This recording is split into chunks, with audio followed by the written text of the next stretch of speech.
Empezamos. Muy buenas tardes tengan todos. Hoy día vamos a empezar hablando de fármacos antieméticos.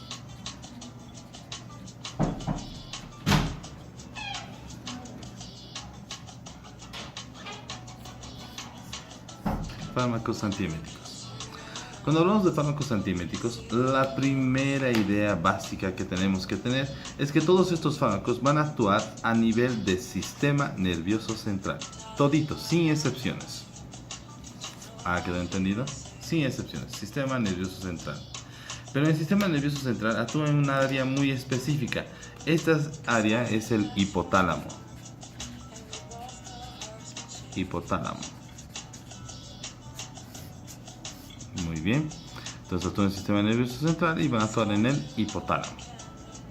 Pero en el hipotálamo hay que memorizarnos. No actúan en todo el hipotálamo. ¿Ya? Esos serían los efectos adversos. Van a actuar como fármacos antagonistas. ¿Ya? Y van a actuar como fármacos antagonistas en el centro del vómito.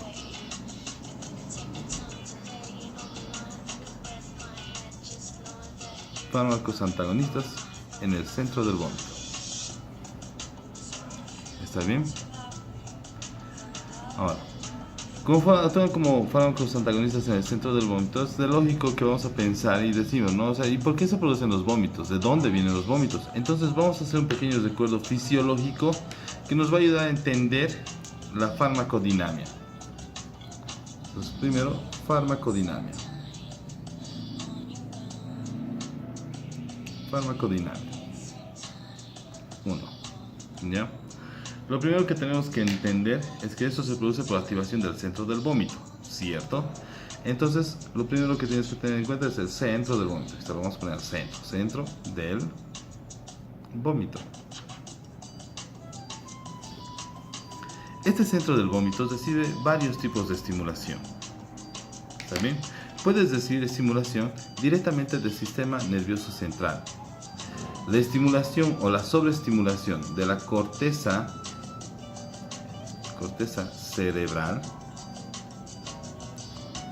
¿ya?, va a terminar estimulando al centro del vómito. Una vez que se estimula el centro del vómito va a desencadenar a lo que se llama náuseas, o sea, estado nauseoso, y el estado nauseoso termina produciendo vómitos.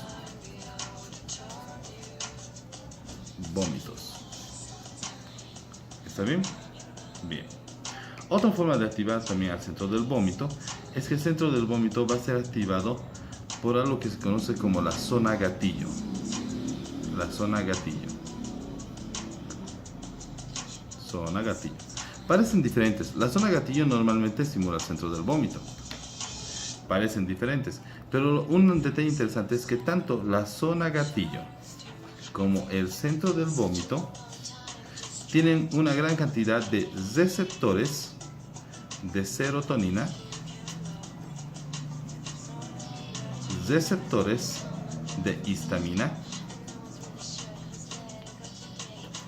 y receptores de dopamina. ¿Está bien? Esto es para ambas zonas.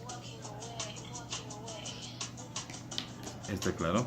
Entonces, muchos estímulos van a estimular a la zona gatillo y mediante la zona gatillo estimulan el centro del vómito, producen náuseas y vómitos. ¿Está claro? Por ejemplo, una forma de estimular la zona gatillo es mediante el órgano del equilibrio.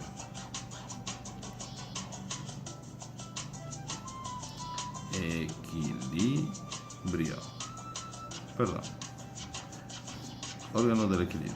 El órgano del equilibrio y todos los sentidos,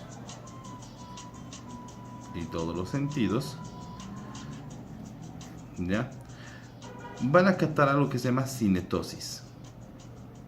A muchos de ustedes les ha debido pasar que cuando viajas en auto sientes náuseas y vómitos, o cuando viajas en barco, náuseas y vómitos.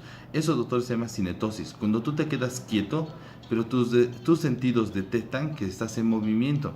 Eso se le llama cinetosis. Entonces, el órgano del equilibrio detecta la cinetosis. Los órganos de los sentidos detectan el movimiento, la cinetosis. Esto activa la zona gatillo activa el centro del vómito produce náuseas, vómitos. ¿Está bien? Otra forma que se puede activar la zona gatillo es mediante la irritación o la contracción sostenida gastrointestinal. Eso estimula la zona gatillo es centro del vómito y eso produce náuseas, vómitos. Ya. Continuemos con este capítulo. Disculpen la interrupción. De lo que han podido ver, ya, la idea es que los fármacos que van a inhibir los vómitos pueden actuar en la zona gatillo o inhibir directamente el centro del vómito, que utiliza receptores de serotonina, histamina o receptores de dopamina. En este sentido, hay una serie de fármacos que pueden ser utilizados con esta finalidad. ¿Cuáles son estos fármacos? ¿No? Número 1, puedes utilizar como fármaco antiemético a los antihistamínicos. Número 2, puedes usar como fármaco antiemético a los corticoides. Número 3, puedes usar como fármaco antiemético a los antagonistas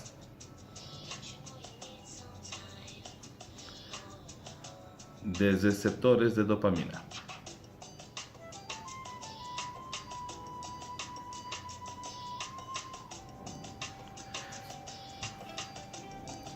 Precisamente, este es el grupo en el cual vamos a enfocar toda nuestra atención. ¿Está bien? Vamos a comenzar hablando ahora de los antagonistas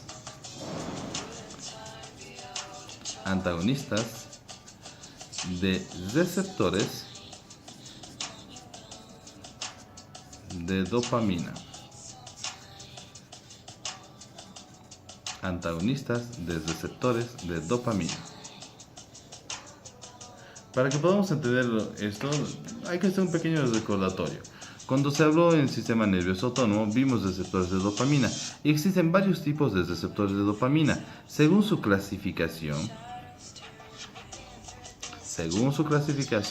los receptores de dopamina pueden ser el D1, D2, D3, D4, D5 y etc.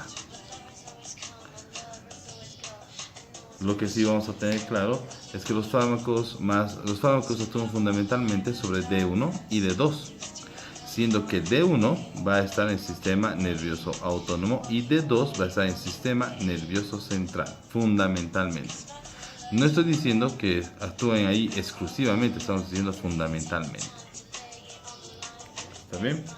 Para que podamos entender su funcionalidad, la primera idea que tienes que manejar es que estos fármacos no son selectivos. Estoy diciendo que no van a actuar solamente sobre D1 o no van a actuar solo sobre D2, van a terminar actuando sobre los dos. O algunos de ellos pueden llegar a ser parcialmente selectivos.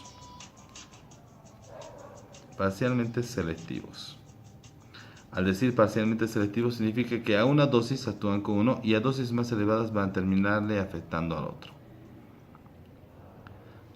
Ahora bien, si bien D1 y D2 son los más utilizados, ¿ya? Siempre van a estar ligados en sus funciones, ¿ya? Entonces la primera idea que tenemos que entender es que nuestros fármacos antagonistas de dopamina, que pueden ser dos los más utilizados. Número 1, la metoclopramida. Y número 2, la domperidona.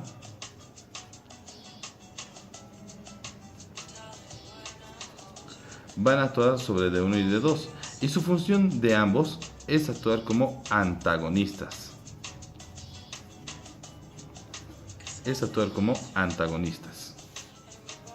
¿Está bien? D1 va a actuar como antagonista y D2 va a actuar como antagonista. Pero vamos a ir diferenciando algunas funciones. Cuando D1 actúa como un fármaco antagonista, D1 lo que va a hacer es actuar en sistema nervioso autónomo. Y al actuar en el sistema nervioso autónomo, va a actuar sobre vasos sanguíneos. Actúa sobre los vasos sanguíneos. Al actuar sobre vasos sanguíneos, estos fármacos producen contracción. Entonces es fácil ver contracción de las arterias coronarias, del sistema esplásmico, de las arterias cerebrales.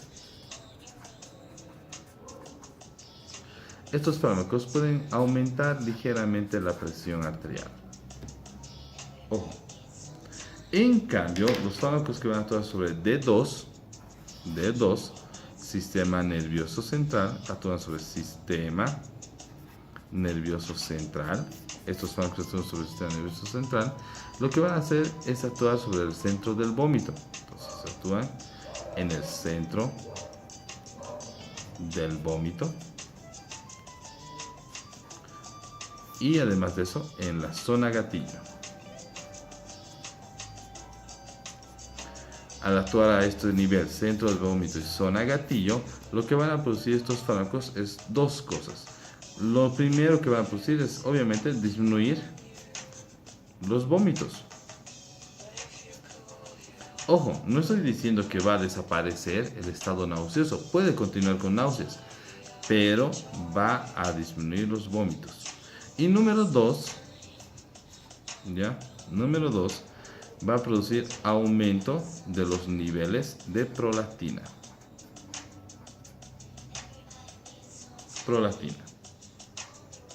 ¿Ha quedado entendido?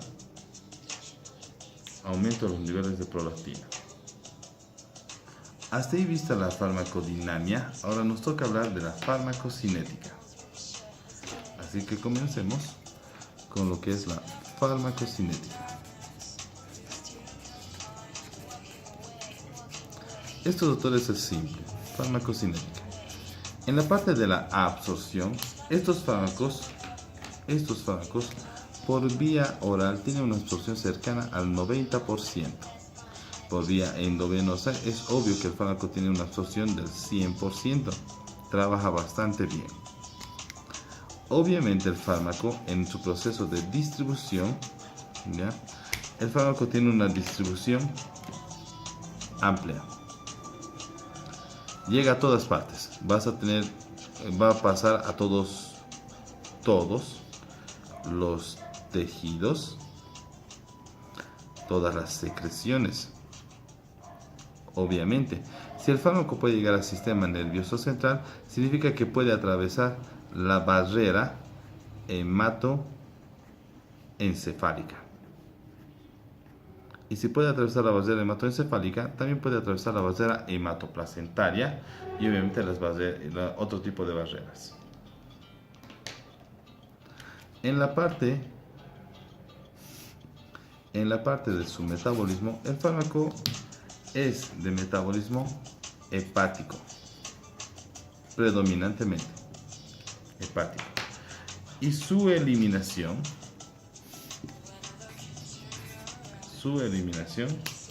es renal.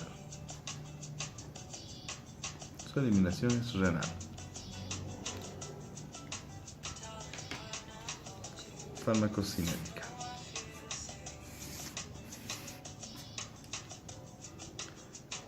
¿Está bien?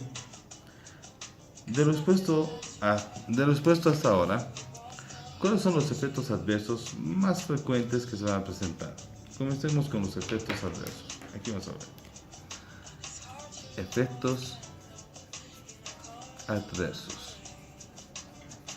Es muy frecuente que el fármaco pueda producir, número 1, somnolencia. El paciente se va a sentir cansado y con ganas de dormir todo el tiempo. A esto se acompaña el letargo. Algunas veces sobreviene la confusión.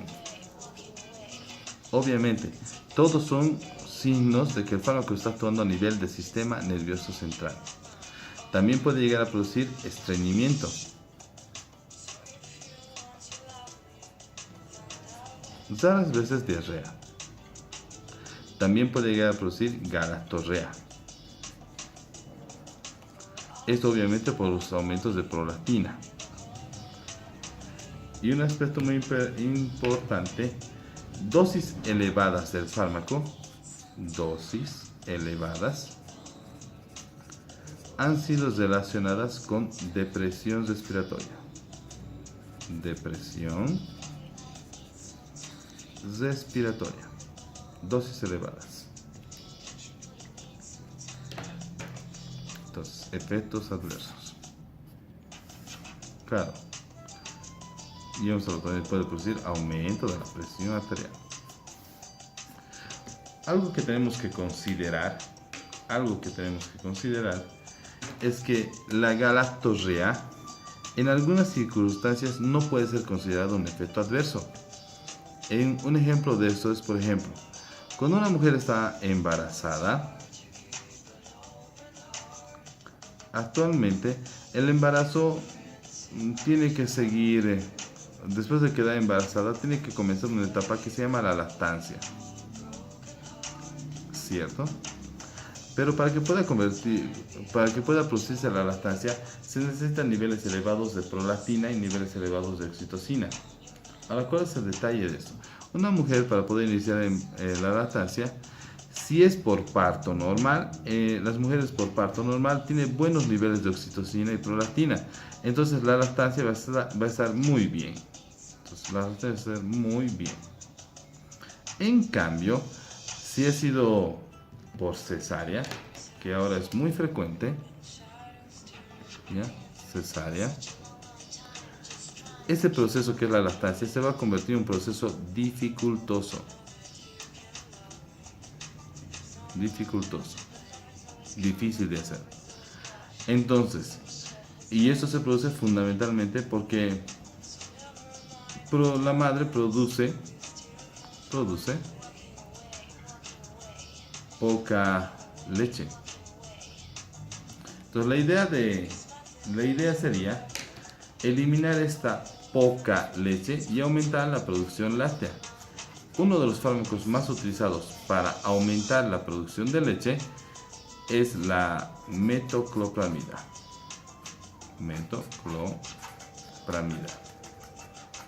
No olvidemos que estos fármacos actúan a nivel del sistema nervioso central y estimula la producción de prolactina. Me permito hacer recuerdo una vez más.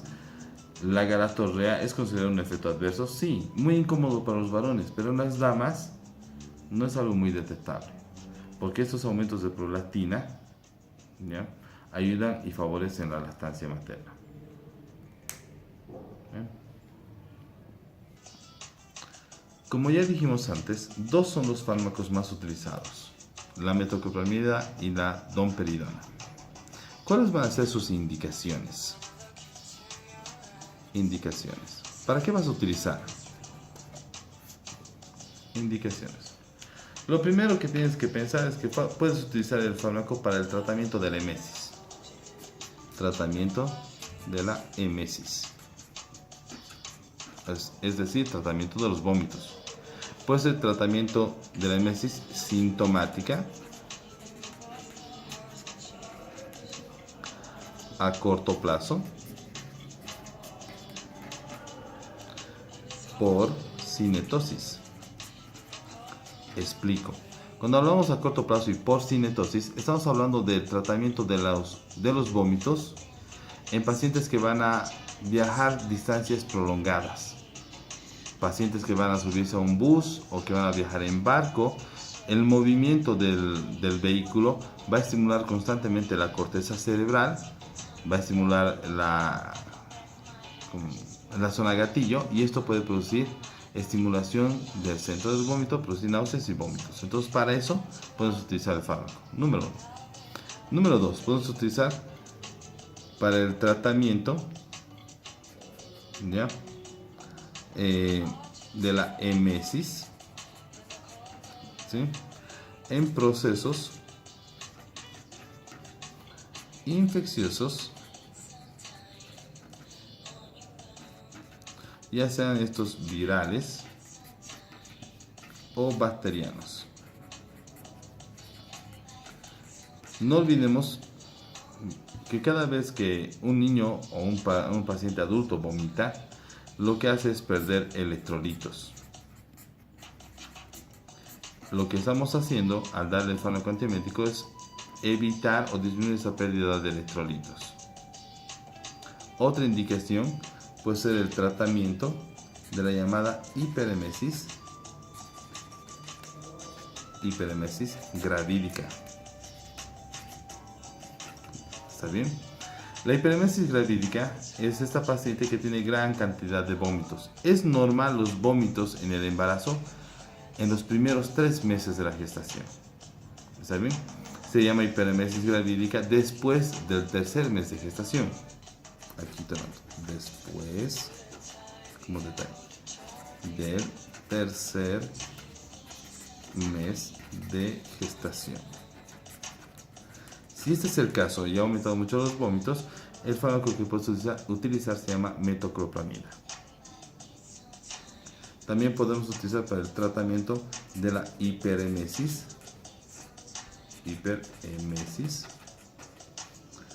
post-radioterapia o post-quimioterapia. Pacientes con cáncer que van a ser sometidos a radioterapia o quimioterapia van a tener vómitos. Estos son fármacos que están indicados. ¿Está bien? Excelente. Ahora, ya sabemos las indicaciones. Bueno, básicamente para cualquier cosa que viene con vómitos. ¿Está bien? ¿Cuáles son entonces las contraindicaciones? ¿A qué pacientes no le puedo dar? Contraindicaciones. ¿A qué pacientes no le puedo dar? Número 1, no le podemos dar al paciente en el primer trimestre del embarazo. No olvidemos que el fármaco puede llegar a ser teratogénico. No se le puede dar al paciente que tiene lesiones estructurales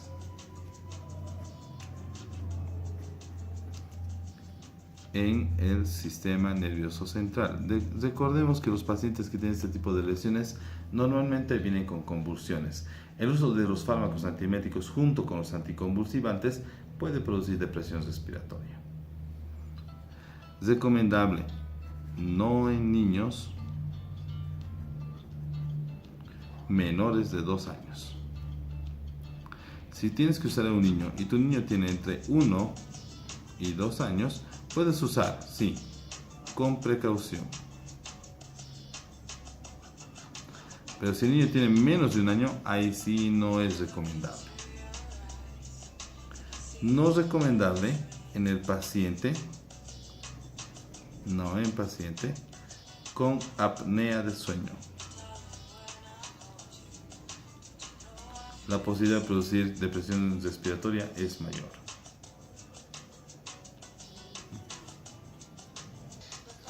¿Cuáles son los fármacos más utilizados? Aquí vamos a poner fármacos más usados. 2 son los fármacos que tienes que tener en tu arsenal. Número 1, la metoclopramida.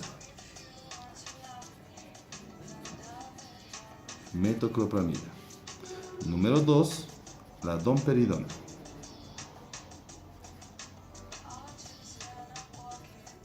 Un detalle muy interesante es que tanto la metoclopramida como la domperidona podemos utilizarlo junto con fármacos antiespasmódicos. Ya sea metoclopramida, ya sea domperidona, podemos asociar con fármacos antiespasmódicos. Ahora bien, la metoclopramida la vas a encontrar en comprimidos, ¿ya? O incluso también en tabletas, ya sea de 5 miligramos o de 10 miligramos. Ambos son para uso por vía oral. También podemos encontrar el fármaco en gotas pediátricas. Las gotas pediátricas normalmente vienen de 5 miligramos el frasco gotero, obviamente para uso por vía oral. También podemos encontrar el fármaco en ampollas. Las ampollas inyectables normalmente vienen de 10 miligramos y es para uso endovenoso o incluso intramuscular. En la parte importante, las dosis. Cuando hablamos de la dosificación de estos fármacos, ¿ya? Un adulto puede recibir mínimo 10 miligramos en todo el día y el máximo recomendable es hasta 40 miligramos en todo el día. Y podemos dividir esto en la cantidad de dosis que quieras. Puede ser 10 miligramos cada 8 horas, 10 miligramos cada 6, etc. En los niños pequeños, si vas a hacer fármaco, se recomienda a los mayores de 2 años y puede usarse el frasco gotero. Es recomendable una gota por kilogramo de peso, dosis. Es recomendable utilizar máximo hasta 3 dosis en un solo día.